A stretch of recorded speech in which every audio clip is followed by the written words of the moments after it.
Thomas the tank engine has worked his branch line for many years and knows it very well.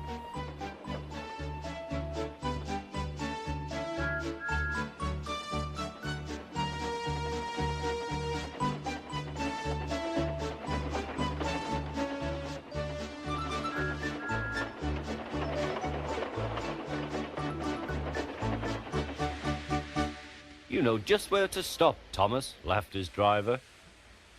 You could almost manage it without me. Thomas had become conceited. He didn't realize his driver was joking. Later, he boasted to the others. Driver says I don't need him now, he told the others. Don't be so daft, snorted Percy. I'd never go without my driver, said Toby earnestly. I'd be frightened. Huh, boasted Thomas. I'm not scared. You'd never dare. I would then. You'll see. The next morning, the firelighter came. Thomas drowsed comfortably as the warmth spread through his boiler. Percy and Toby were still asleep. Thomas suddenly remembered.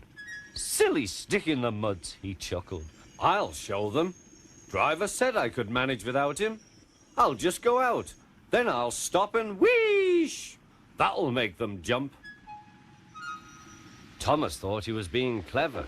Really, he was only moving because a careless cleaner had meddled with his controls. He soon found his mistake. He tried to wheesh, but he couldn't. He tried to stop, but he couldn't. He just kept rolling along. He didn't dare look at what was coming next. There was the station master's house. The station master was about to have breakfast. Horrors! Cried Thomas, and shut his eyes. The house rocked. Broken glass tinkled. Plaster was everywhere. Thomas had collected a bush on his travels.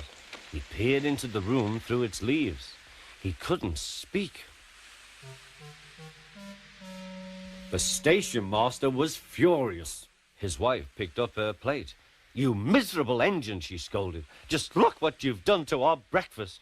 Now I shall have to cook some more. She banged the door. More plaster fell. This time, it fell on Thomas. Thomas felt depressed. Workmen propped up the house with strong poles and laid rails through the garden.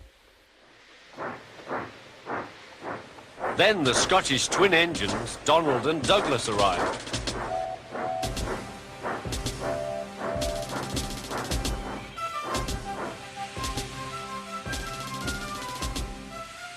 Don't fash yourself, Thomas. We'll soon have you back on the rails, they laughed.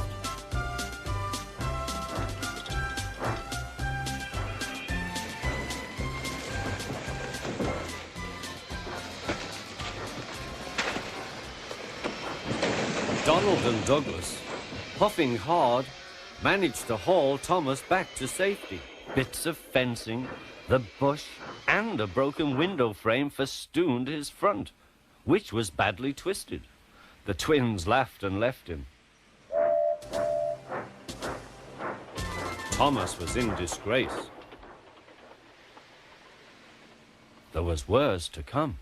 You're in a lot of trouble, Thomas. I know, sir. I'm sorry, sir. Thomas's voice was muffled behind his bush.